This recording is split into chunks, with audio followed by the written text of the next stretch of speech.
Good morning, everybody, and happy Saturday. This is Tiffany Losasso. I am your GEG Colorado leader, and we are really, really excited for what we've got going on today. So we have special guests, two geeky teachers coming in, and so let's say hi. Good morning. Hello. We're happy to be here. Glad to have you. So excited to see you both. All right, so I'm just gonna let you guys take over from here, and I'll be in the background if anybody has questions. Michelle's gonna be helping out with chat. Yeah, enjoy. All right. Good morning. We are really excited to join GEG Colorado and share one of our favorite sites with you. There's just so much here, and we're going to dive into Google Arts and Culture today. It's a little bit about us. If you want the presentation, this is the bit.ly, and I think Michelle will put this in or Tiffany in the comments as well. But you're welcome to use this presentation. We use it a lot as a bookmark to keep track of our site, to keep track of things in this site. But Google Arts and Culture. I'm Laura Israelson, and my background, I've been a librarian and a digital coach and a technology integrator. Right now, I'm working in 2 middle schools doing digital literacy, and really excited about all the options that we have with Google Arts and Culture. Want to introduce yourself, Michelle? Yeah, I'm Michelle Pearson. I am a middle school educator, social studies, and a tech geek. Have been doing technology, social studies, and the integration of both. I'm also a historic preservationist, so I bring a lens to this that's a little bit different with place in the importance of what we do together in that regard to understand our cultural heritage and bring kids to that. And Google Arts and Culture offers lots of options for learning in the classroom and connection to the world. And Laura's going to start off telling us about that. So welcome. Thanks for being with us. Yes, thank you. Today we want to, some of our objectives, we really want to explore the features of Google Arts and Culture, show you around. We hope that you really enjoy this museum type experience and really start to think about how you could use this in the classroom.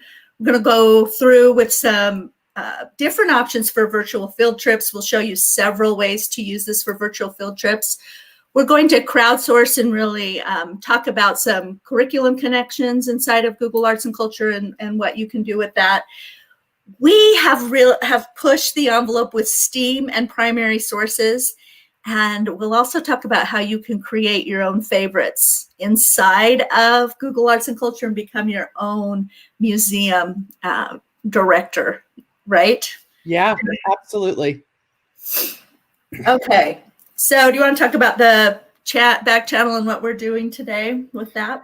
Yeah, so we ask you join us in any questions that you have, be involved in the conversation. We're going to ask you to keep an eye on what's going on and share how you may be thinking about how to use this in your classroom. And we're going to post some links and some follow-up to you as well. So we thank you for that. And this presentation is for you to use, and we really invite you to be part of it and engage in it as we walk through. So we'll be here for you in the back. And Laura, let's rock and roll. All right. So Tiffany, I think we're going to have you play this. We'd like you to meet Google Arts and Culture with a very short introductory video, When Tech Meets Arts and Culture.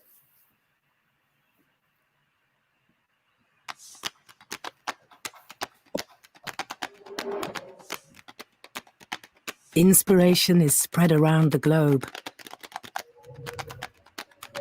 across space and time, in the places we love, and with the people of our past.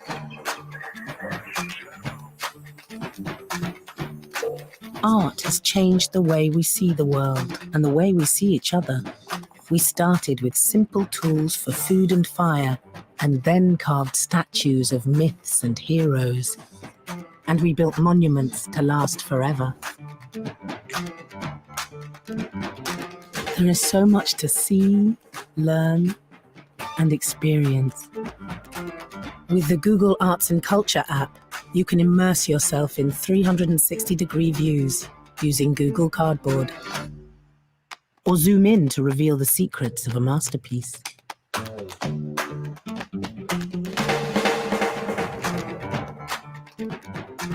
Discover inspirational moments, iconic people, and artistic wonders.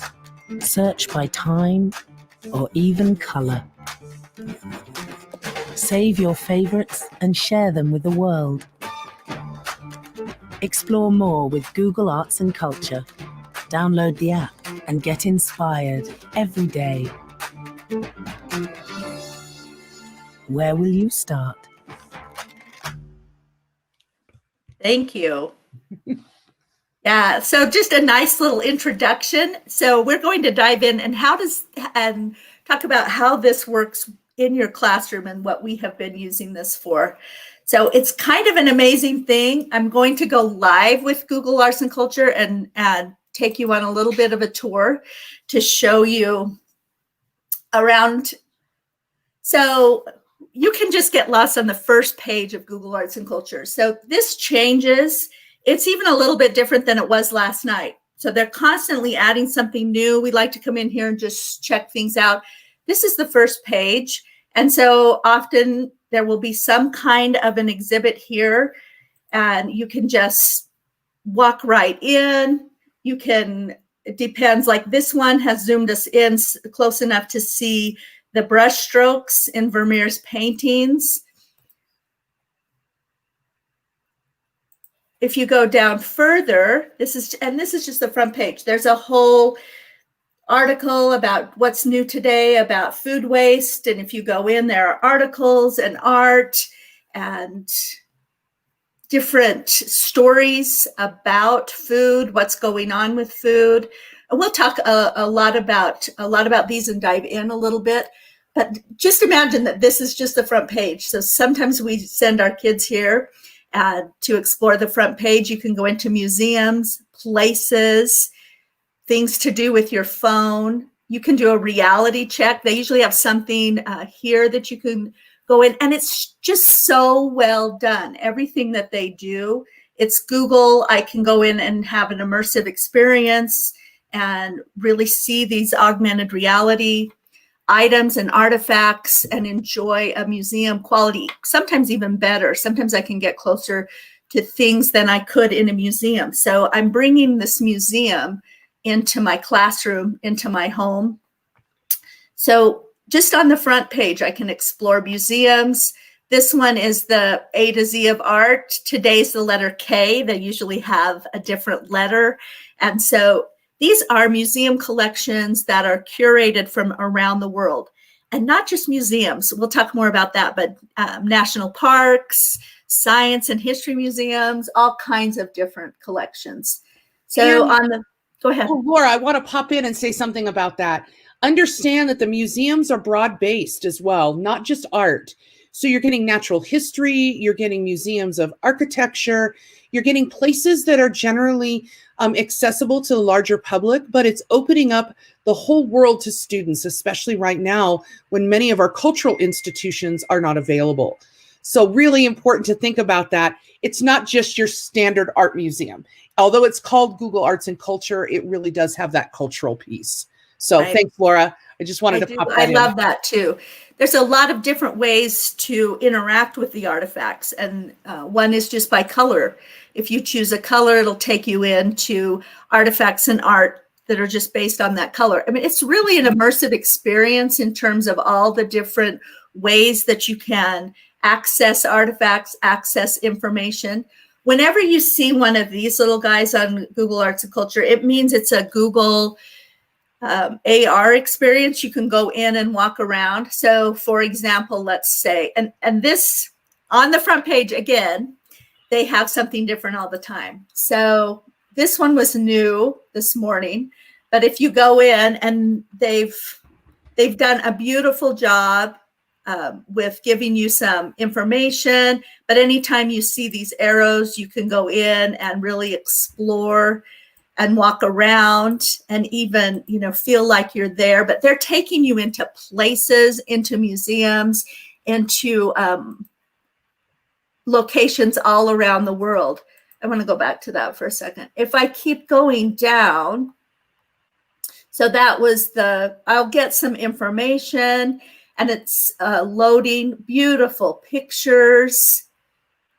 Really, you really start to feel like you're there, and to be able to experience this in 3D and to look and see what's, in that area. It's just kind of an amazing immersive experience, especially for kids, and so well done that I can go to these places and feel like I am experiencing them, even though I'm in my, in my classroom or at home right now.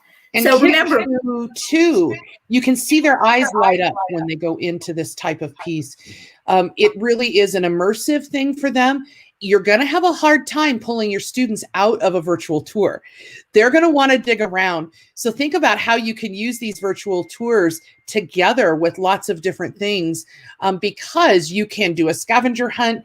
You can do lots of classroom connections with this. We're going to share some of those a little bit later in the broadcast with you. So I'm still on the first page. So this is just a starting point. So there's a Rembrandt exhibit. I can choose some other activities. There's a coloring book. They have experiments. We'll talk more about all of those too. So a nice place to start with, to just, what do I want to do? What do I want to explore today? It gives you some options, and it changes all the time. Helmets from history. How fun is that, right? Explore things in high definition. There are things about history, games, people, the nature. So I'm still on the front page. So you can see that there's a ton here, different ways to engage your students and walk through what is available. So so that's a little bit of a tour of the front page. They also have Explore. In Explore, they have put things in categories. So there are highlights, then categories. You can go in and search by events, historic figures. We'll explore that a little bit more in just a second. You can explore by time, by color, and they have collections. So they're trying to narrow this down for you a little bit under the Explore button. Nearby, which is fantastic. So you put your location in, and Google Arts and Culture will tell you what museum experiences are near you. So you could go visit them virtually, or you can go, if you're in a new place, what is near me? And I can quickly find a place. I just hit the Denver Art Museum because that's close to me. And I can actually view this. I can go to the official website, or I can go see this in Google Arts and Culture. And I'm right here in the museum in Denver, but it tells me when where it is, what the hours are. So I love just finding out, and I've been able to find some little museums I didn't know were there, especially in new locations to me. And then finally, I have a favorites, which is like my gallery. So I'm starting to create my own little museum in my favorites tab, and we love to do this with our students. And sometimes we will even have them create a screencast and walk us through as a tour guide through their gallery. So Google Arts and Culture has put this into sections, and is kind of organizing this for me now. So if it's a story, it'll put it in stories or themes or topics or collections. So this is a little bit of my favorites, my gallery. You can see that I'm kind of a Van Gogh fangirl, right? And this is new too. I just noticed that they've added Chromecast. So they're adding something new all the time. And it's nice to check out and see what's in Google Arts and Culture. So that's a little bit of an overview. How do we use this in the classroom?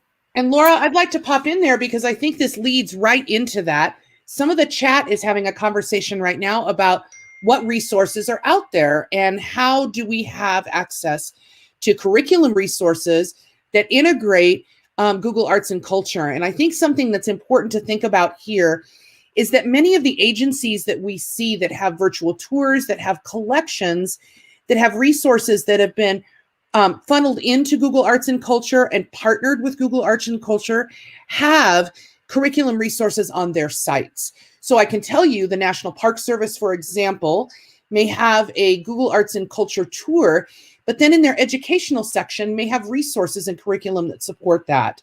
The museums can be the same way. But this is where it opens up creativity for teachers in how can you use these and what are we going to do to bring it to the classroom. Some of that is shifting our mentality from using just an image to using an immersive experience or a collection, which Google Arts and Culture offers. So I think that goes right into what you're talking about, but I wanted to address that chat really quick and that question. So Laura, go for it. And in our takeaways and some of the things we're going to hit, we will send you home. Like, I think a good PD, especially for teachers, is to have a resource you can use tomorrow. And we promise to give you that too. So in places, for example, and I do like using this presentation as a jumping off point. It's easy to find things in Google Arts and Culture this way. But if I go in, let's say that I went into, we can try Singapore. So you can just go in and look at a place. It'll give you collections around that place. So Google Arts and Culture really tries to meld the artifacts, but also you can go to a specific museum. You can see the stories that they have pulled together about that place. So I can go to this museum, but then if I go into a story, it pulls artifacts from many museums together. So if I'm looking for architectural heritage or some kind of a story around that area, I can also go in and things are organized by popularity. So these are the most popular photos and artifacts about Singapore, but I can also go into timeline. This is really powerful for kids to explore by timeline and see what's going on. And this one, so you can see that as they move ahead and really experience that place through pictures and artifacts through the timeline. So this timeline and this popularity icon show up in a lot of places in Google Arts and Culture, but especially in this Places app. You can go to natural history. So Google Arts and Culture has a section on natural history. So when we take kids to Washington, D.C., we can't get them out of the Natural History Museum. And it's kind of the same thing with us at Google Arts and Culture. So the Natural History Museum, it's just kind of unbelievable, the quality that's in here. And you can go in, I mean, I'm in a museum quality exhibit, but I'm up close and personal. So here's tadpoles to frogs. So imagine this in one of your science classes as you are trying to really teach about the life cycle and what's going on with frogs, but you can do it with a museum exhibit and these beautiful photos and get really up close to what's happening with the frogs, right? We really should be accessing this kind of quality content with our kids. So you can go into creature features under the ocean, and it's just gorgeous, the things that you have access to at just a click of a button. So I can go in and see these museum quality experiences, but they really will back up what I'm doing in the classroom.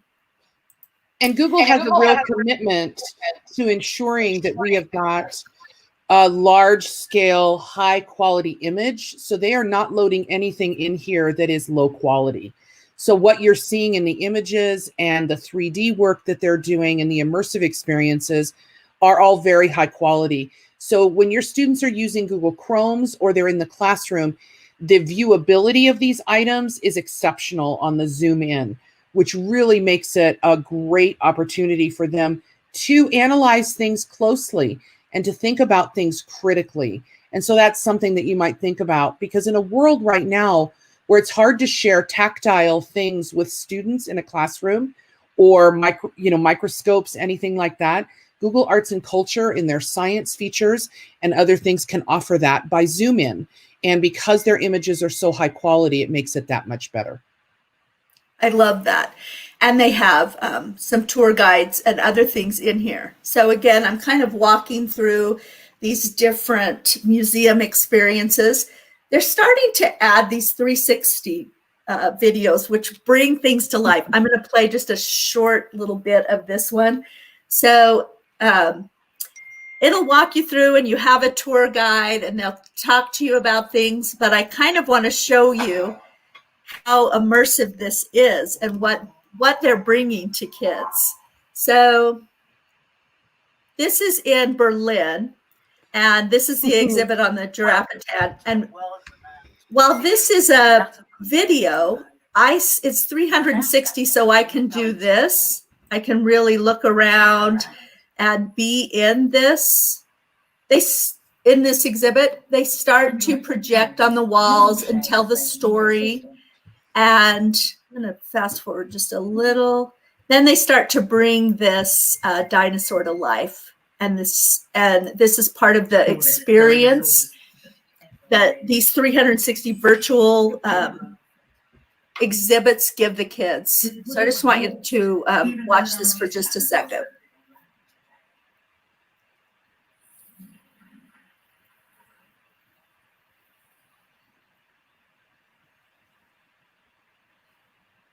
So as a student, I can go in and really get an idea for how big this dinosaur might have been. It starts to walk around. We're still getting the story from the tour guide about the life of this dinosaur, but here it is up close and personal, right?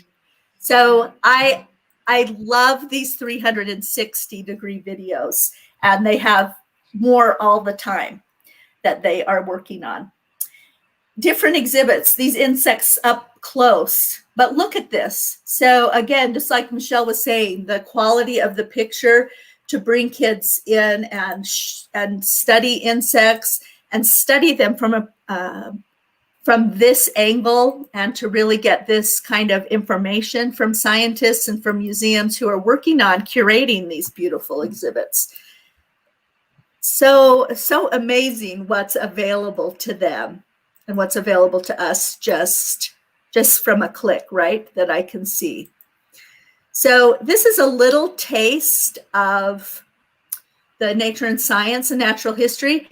These guys they do a great job. They take you through the exhibits with a tour. They're kind of funny. So they have these expert tours they're always posting. I can go into exhibits. And again, here I've got this little guy. I can walk right in. So I can walk right into the Field Museum in Chicago and go see Sue the dinosaur. This is the Great Hall in the Field Museum, and I can walk around. I can get an idea of what's there, and really kind of experience this museum, right? And see things from that angle. Like it's kind of amazing what I'm able to do with the science and nature museums. And then a few ideas about science meeting art, an endangered exhibit, but this will change all the time, things that are in here. But kind of amazing. I can get to, look, there's 50 locations for virtual tours. I mean, it's almost too much for us to even get into all of it. But that's amazing, the natural history. And then, go ahead, Michelle. As a little bit of a back chat to that, I want to just mention this. It's pretty cool. They actually bring robots in with cameras that are in a 360 piece, just like you're viewing an IMAX or filming it. And they run them, and they're small little robotic cars that run all over your museum, and they will park and film all of these elements, and then they place them into these 360 experiences. It's a really nice thing to see. Denver has got this going on. We hope that we're going to see a few more of our museums in this. That's why we know what they look like. But when we talk about a 360 video, think about that. It's like when you film an IMAX, and they're doing the exact same thing, so that you can get all viewpoints. So there you go. And really walk right in, right? Exactly. It's like you're feeling like you're right there. So Google Arts and Culture has something called Spotlight Stories, and they add to these all the time. But they're different exhibits that they bring in that tell the story of some kind of an event in history, or a person, or a science idea. For example, here's a story, an exhibit about American Indians and postage stamps. So imagine going through a unit with kids about Native Americans, but looking closely at these postage stamps through time, and why were these postage stamps created, and what is this telling you, and look closely at the art, and who did we feature? And they will tell you too, if you notice down here, most of the images and artifacts will have a little notation, a citation that will tell you what museum they are located in or when this was created. This is Chief Joseph in 1968, and this is in Smithsonian's Postal Museum, for example. So they kind of tell you the story of where things are, where this was at, and fascinating, right? To just look through just this story of telling the American Indian or the Native American story through postage stamps. Like that's really kind of rock star. Well, and Laura, I've got a quick question too that's in the chat that's asking, so you find all these things and it's changing, but how do you remember how to find them? Is there an easy way to go back and say, hey, this was one of my favorites. How do I do that? You want to share that information with us? So one thing that for us that we have noticed with Google Arts and Culture, and they're starting to do this better, that front page of Google Arts and Culture really seems to be the one changing. The rest of these I'm noticing are staying more static, and they're just being added to. So for example, the spotlight stories, these are staying, but they're adding more all the time. And I really do take advantage of two things: the favorites. So if I see something I want to use, then I click the heart and put it in my favorites, but I also will bookmark it, and then we'll show you in a minute what we've done for curriculum with links as well. So that's some of the tips we have for kind of, once you find something you really love, make sure that you put it in your favorites and you'll be able to find it easily again. And it really is easy for us when we just keep the link somewhere. So either in my favorites or in a presentation like this, or in some of our one-pagers that we use with our classes. So some curriculum connections. Let's talk more about that. So we're now bringing our students in, giving them the ability to access the world. Google Arts and Culture supports all subjects. We're curating collections. Students can curate their own collection. Different museums are curating collections from all over the world. We're interacting with primary sources and all these museum experiences. So how do we do this with our classroom? So one of our favorites is the national parks. That's a big curriculum connection that we have, especially for social studies. So Google Arts and Culture has partnered up with the National Park System, and they have this beautiful tour of natural parks. You can start off from the beginning and go through the tour, and they have this great tour guide that walks you through everything if you hit start exploring. And so it's a great introduction to natural parks for students. But then also, if you go down, and these are some of our, let's see. Some of the things that we're using in class is you can experience the national parks in 360. So when we're studying things like early people, we can go right to national park like Mesa Verde, walk around, have this 3D experience inside of Mesa Verde. And it's kind of amazing what's available in the national park exhibit. Also think about national parks, with the collections in national parks. It's amazing what national parks cover. So things like Ford's Museum, people don't realize that Ford's Theater, some of those places are really under the national park system. So when you start thinking about curriculum connections with the national parks, you're really going into all of those historical connections, buildings, museums, people, places, different Americans that you can highlight. And so this section with the national park system really gives us some connection to especially our social studies curriculum, right? So that's one of our favorites, and we bookmarked that there.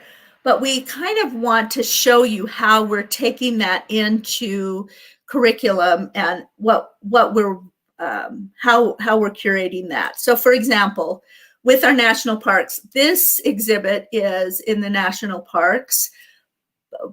Some of these are in Google Arts and Culture, and some of them are other places. So we've started creating like a one-pager that will help our teachers and also our students. So for example, this is the home of the first 3 presidents. And so we have links, and some of these are Google Arts and Culture, and some of these go out to the national park. So Michelle, I'm going to drive, and I'm going to let you kind of walk through this one. That's fine. Thank you. Can you hear me all right? Mm-hmm. So this is a pretty rock star endeavor. We actually put this together for our students and our teachers to think about how you connect place with learning. And some of the endeavors here actually have individual virtual tours, such as Mount Vernon, that was modeled on the Google Arts and Culture experience, but then we embedded the Google Arts and Culture experience in the bottom. So we started with our first presidents because that was one of our first units.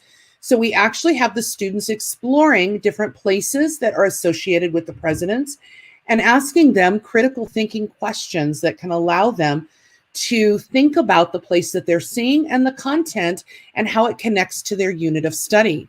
Laura, can you scroll down just a bit? The first one, we looked at Mount Vernon, which gives us a really rich experience in exploring the early entry parlor of Mount Vernon.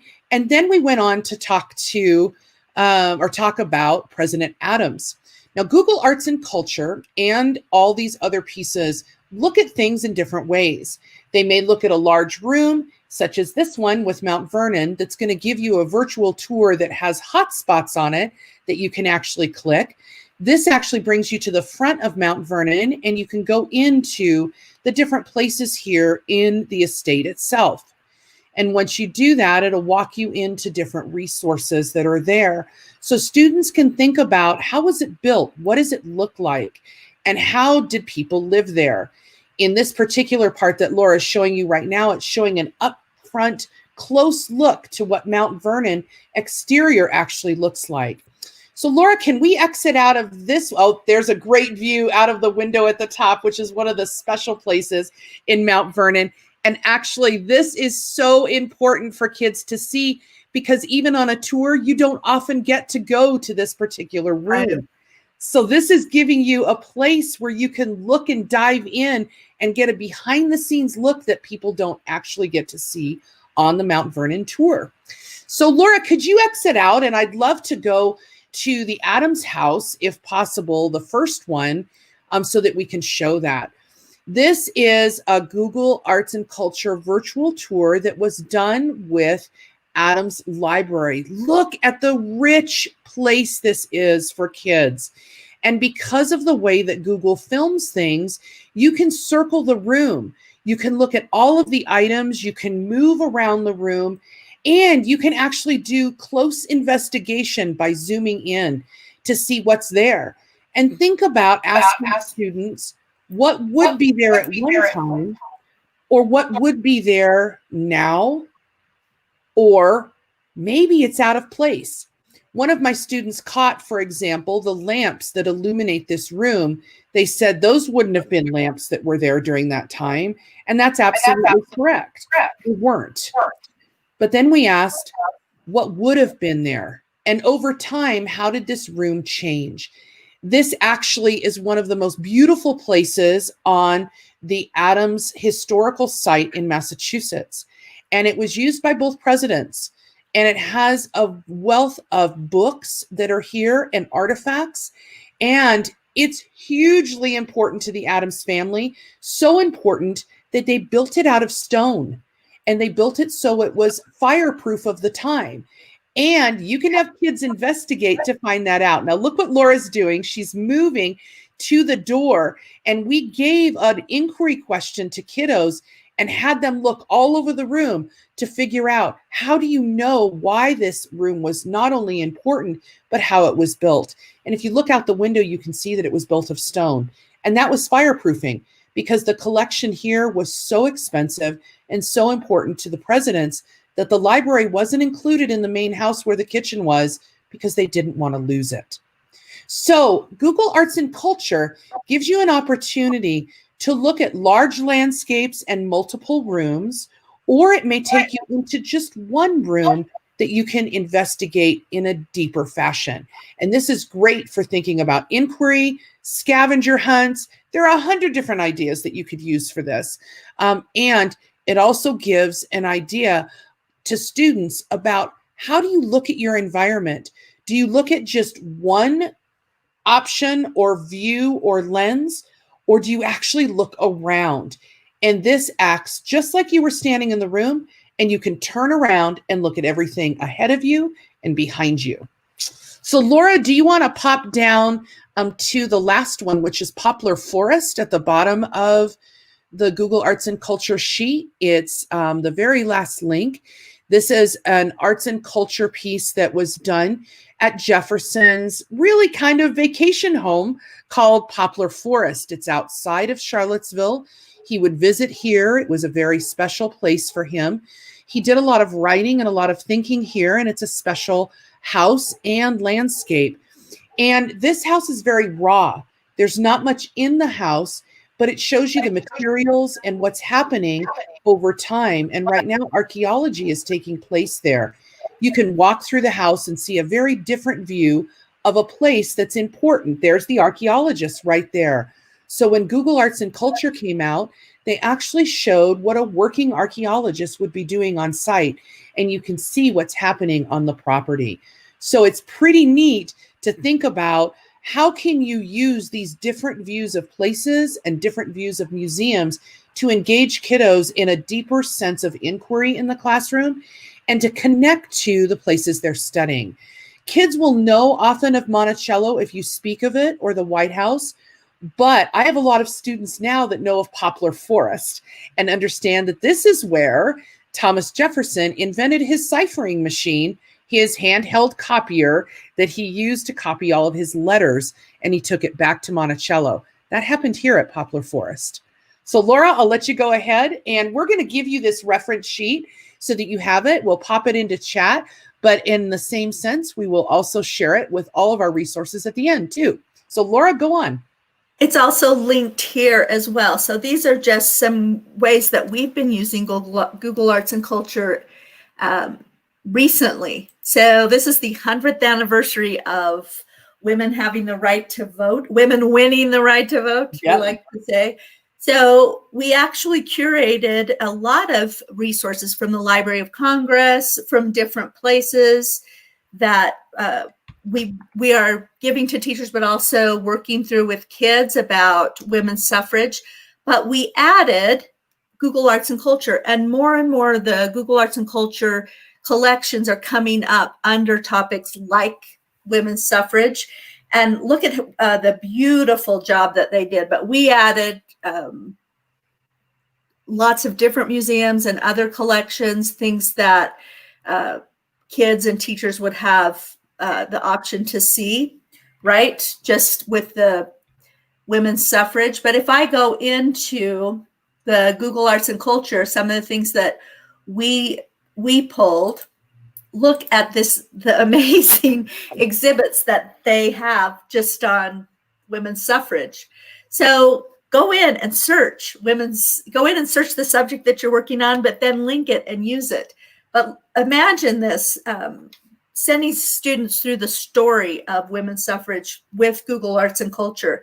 These beautiful images, the stories that they tell along the way. Some interesting things that Google Arts and Culture make you think about is maybe even the art of the time. They talk a little bit about the ribbons and the art and what was happening with women's suffrage. The color scheme, something I may not have even thought about as a teacher to bring this in to my lesson. So again, they're cited down in the corner. Where did this come from? This is a suffrage rosette and badge. It's housed in the Museum of London. So I could go to the Museum of London and see this, or I can just see this here. And that's another thing that I think has made me think about just this topic is women's suffrage was not just an American idea or an American fight. This was an international endeavor, right? People all over the world, women all over the world were working to earn the right to vote in democratic countries. So just kind of an amazing exhibit and a thing to share and know that this is here. So when you have a topic, check out Google Arts and Culture, see what's there, because you may be surprised at the beautiful exhibit or the artifacts or the primary sources that are there just ready for you to use. So we had several of those that were in Google Arts and Culture, the memorabilia exhibit and Google Arts and Culture for women's suffrage. Again, just kind of incredible, the story they're telling through this, but I can see all of the buttons and the ribbons and the banners and the story. Who knew there was women's suffrage China, right? And kind of what did these women go through? This was a 70-year battle for the right to vote. So it just brings it to life. I feel like it's as good, but really better than even most of the databases we're paying for at school. As a school librarian, we've paid big fees for good databases. We want kids to be able to go to sites that they can trust and that we know are reliable. But they really aren't holding a candle to how beautiful these exhibits are, and that we're really going right to the source with primary sources, right? And think about this, your national standards in most of your content areas are asking students to use primary and secondary sources. Google Arts and Culture has really harnessed the power of both of those. They're providing rich primary sources that are museum-based, that may not be on exhibit, but they're also providing the secondary information to give background and context. Both of those pieces really help to support that critical thinking in the classroom and the use of evidence in writing and also in thinking. And so this is a place to land on those standards. And when you are asked to teach those, whether it be in social studies or language arts or any other content area, Google Arts and Culture is really doing that with their very thoughtful way of building these exhibits and bringing these materials to life. And I would really encourage you, as you're creating your units, to think about this and crowdsource. Don't do it alone. Bring your colleagues together. All of you are going to search differently. You're going to bring a different lens to what is here in Google Arts and Culture.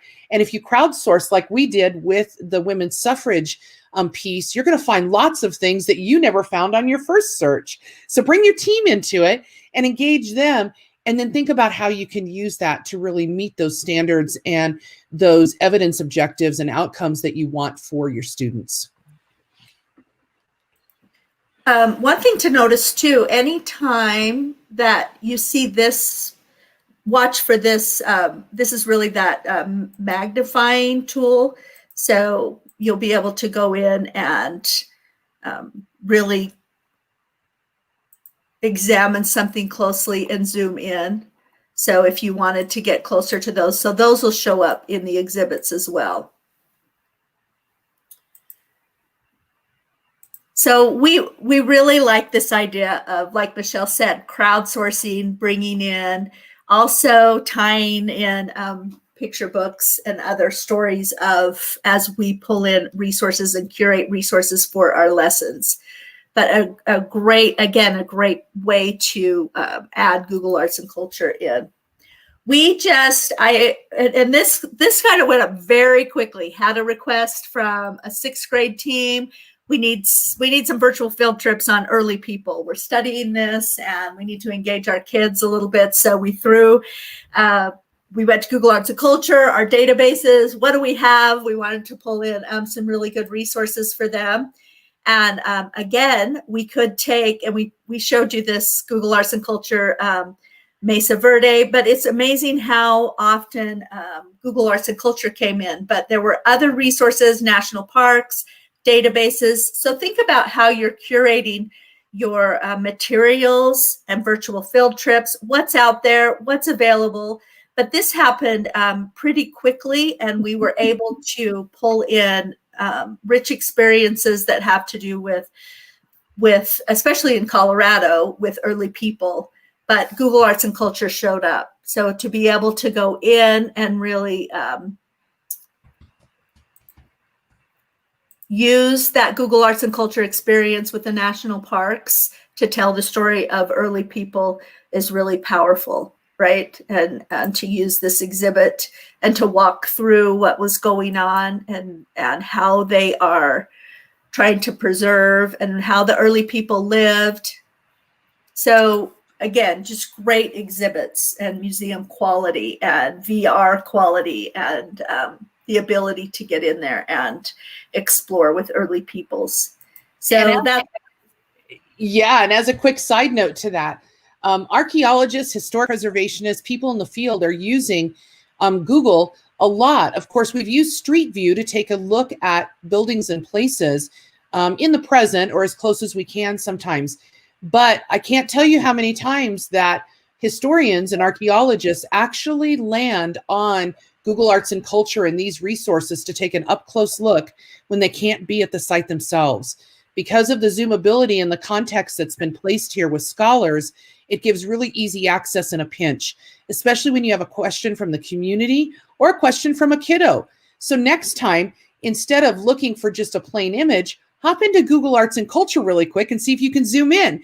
Or better yet, have the students go look in Google Arts and Culture and see what they can find. And I bet you that it's going to be an eye-opening experience for them. I do love that. Another thing too that they are doing with this too is they're able to preserve, and we'll talk about that in some of the experiments. They're able to preserve some of these places that are being lost to earthquakes or floods or terrorism, right? Mm-hmm. And so with these 3D experiences. And then this is something we will give you as a takeaway as well with primary sources. These are some ideas, some different notes, some ideas that we had to curate from each of these different points in this presentation, but also what did we do with the virtual field trips and what are some ideas that you could use? And we got some of these ideas from other teachers, just from brainstorming together, and some ideas around how to use these different links and points and collections inside of Google Arts and Culture in your classroom. So that's there as well. And one of our particular loves lately is STEAM and STEAM. And I'm actually going to go to that and I'll come back to this one. So Google Arts and Culture does a great job of curating some of these materials too. Like Women in STEM, they have a great exhibit on women who over time broke through technology, what was going on with women. All this time we didn't think, it's kind of that hidden figure story, everything that is happening with women and the women who showed up through history in science, what they were doing. And this is kind of incredible. The first female astronomer, they have a little video on her. Like, we've been a little bit fascinated with what's available in Google Arts and Culture around STEM and some of these different topics. They have a whole section on nanotechnology. So And again, look, I can favorite this, so that will go right up into my favorites in Google Arts and Culture. I can also share this. So if I wanted to, if you're in Google Classroom, I can share this straight to Google Classroom right now, or I can just send it to an email or link it, or there's the link.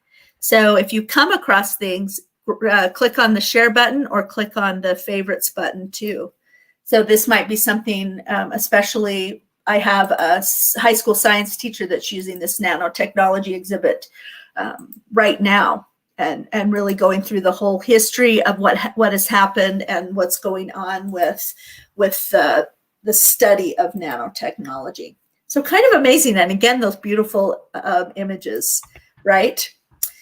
They go in and I'll show you in a second where the people are, but just to have an exhibit on a person, they do a deep dive on biography on all kinds of people. So here's Marie Curie. I can go in. These are the most popular images, but I can also, again, research her life, with the timeline, right? And go in and see what was happening with her on the timeline. I can... go back. I think it's a great thing to think about too. My students are right now looking at this in regards to the concept of the wax museum. When you have students do the research, they dress up as somebody, that type of thing. Google Arts and Culture can offer a whole nother picture on that person in one concise location that's very visual and very easy to work with. And so that might be a thought. It's a great research landing point. I love that too. Here's something that's kind of fun. Do the Cultural 5 on Google Arts and Culture. So they have like the Cultural 5. I'll take you down to that. So, and they'll have 5 different things you can do with kids every day, right? You could just do your daily dose of arts and culture in the Cultural 5. So here's the Taj Mahal. I could just go into a tour of the Taj Mahal. So I like to check out the Google Arts and Culture, do the Cultural 5. So this one is a little bit spectacular in terms of what I can do and see. So like I am right here, right? To be able to go into the Taj Mahal and look around. It's just gorgeous and kind of unbelievable what I'm able to see with this exhibit. So to open their minds, take them to the Cultural 5. This one is 7 portraits. There's always something, kind of artsy or in fashion, some natural history, some amazing stories behind veggies. So we like the Cultural 5 just as a daily dive into Google Arts and Culture. Google Arts and Culture also has, and you've seen it a little bit, you saw with Madame Curie. So you can just go to historic figures and you can search by alphabetical order. You can search by time. You can go in and really take a deep dive in these people. So here's Abraham Lincoln. So I have a couple of options here. If I love this exhibit, I can favorite it. I can also share that, right? But look, down here, I have 19 stories about Abraham Lincoln, and you saw what was inside of a story. But I also have images. So here's Abraham Lincoln. These are the most popular images, but I can go through his life on a timeline. Like, how amazing is that to just walk through Abraham Lincoln's life on this timeline and just go through this just in images and see if he aged well or not. Well, I was just going to say he aged well on this one, or not. But think about this too, in looking at the Cultural 5, in looking at these different endeavors, how can this not only enrich your sub-plans of the day or regular plans of the day, but sub-plans? We've had teachers that are starting to lean on this Cultural 5, the historical figures, and some of these to really have kids investigate with inquiry topics that they're studying, but it also gives you something to lean on that may be a little bit stronger in this world that we're living in, remote and hybrid and in person or not, if you need to have a sub. So just think about that one. A lot of what Laura's been showing you in the last couple of minutes can add on to that too. Historical events. So they've got a whole section in Google Arts and Culture on historic events. Again, alphabetized or by time, and kind of amazing what's in here and what you can see. So here's the attack on Pearl Harbor. Again, the stories, the images, the timeline. So to be able to go into a historic event based on these different images and what's going on and the stories and the collections that are already built for you. So historic events are great places. Google Arts and Culture has something called an experiment, and Google Arts and Culture came about because of that 20% time that Google promotes with their workforce. But then they had a group that started doing these experiments. So it's all kinds of ways that they're dealing with and working with the different collections and this database of Google Arts and Culture, right? So you can go in here.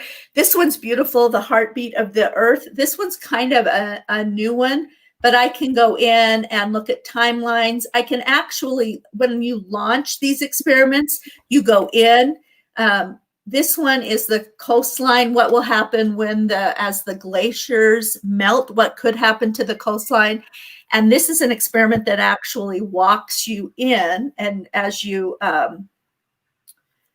go into the map, it creates a line that shows you where the water could be. So let's say I'm going to go to Australia. If I go in here, then it'll show you where the water line could be if there's more melting, right? And what will happen in some of these locations. So here's the water line and what will happen as you look around and what will be lost. And it's especially effective when you go into the cities, this experiment. But kind of a neat thing. So Google it talks about how the oceans are becoming more acidic. So all kinds of different, and this is just this one experiment. But if I go back out, so all kinds of different experiments I'm actually going to just launch it this way. So, and you'll notice I do that. I like to bookmark my sites. So when I go in, there are different ways to interact, coloring books, different art. You can just explore like 6 degrees between one art piece and another, sort of like the 6 degrees of Kevin Bacon. You can go into the Versailles Palace. You can just start to draw and they'll show you some art that comes up. And we're kind of running out of time, but I just want to show you some of these things. They have the whole Life exhibit. So all the pictures that came from Life magazine, they've got them in this database, and you can go in and do different searches and experiments around the images in the Life magazine, which is really fascinating to use those images. And this one, this is just one example of the places that they're doing with Google Arts and Culture. Like Bagan is pretty much gone, but they have gone in and recreated and used 3D to go in and give you this immersive experience to go in and explore this. And you can walk around once it loads, walk around in here just as if you were visiting that. But it's kind of crazy that you can't do it anymore, but I could walk through it in 3D, right? And I can see the story of this place. So that's another great thing. Tiffany, you'll have to find the one on the Harry Potter microscope. This is the degrees of separation. So you can put 2 artifacts and it'll bring things together. So a really fun place. Here it is, the Harry Potter history of magic. So a fun place to interact with exhibits, pull things together, see what's going on. And they're adding to this all the time. So I really would like you to think about Google Arts and Culture, they have an app we've been having fun with. One of them is to take a selfie and they will find something that looks like you. So Google Arts and Culture is really paying attention to phones and how things look on phones. I can do an art projection on my wall. So there's a link to 5 things you can do with phones and interact with Google Arts and Culture too. So we have a takeaway here, and we'll also load that in. But tons of information, ways to think about Google Arts and Culture and how to use this in a classroom. It really is more than a pretty picture and something that we have come to rely on, and it's become a go-to for us in the classroom. So what questions? Do we have any other questions? I think we're good. And I just shared our resources in the chat. And Laura, thank you for that. And for working with it. We so appreciate it. And it's pretty amazing. Guys, if you haven't taken time, sit down with a cup of coffee, put your feet up, and hang out, because this is going to be a Pandora's box that is absolutely wonderful for your students and for you. So Laura, thanks. Thank you. Well, awesome. Ladies, that was incredible. I did not know anything about this, and I was looking up like national parks and all this stuff and doing little virtual tours in the background. So I also just want to mention, if you want to get 1 hour PD credit hour certification, you just go to the bit.ly that's floating down below. I also dropped it in chat, and you just fill out a quick form and you get an email of some credit hours for recertification. So anything else, ladies? Thank you for being here. We're always a resource, and you can find us at Two Geeky Teachers on Facebook and Twitter, and email us anytime. And you can find us through GEG Colorado now too. Yay! We love being with you guys. Thank you for today. Love it. All right. Well, everybody have a great Saturday. Take care of yourself, and we'll see you next time. Right. Bye. Thank you.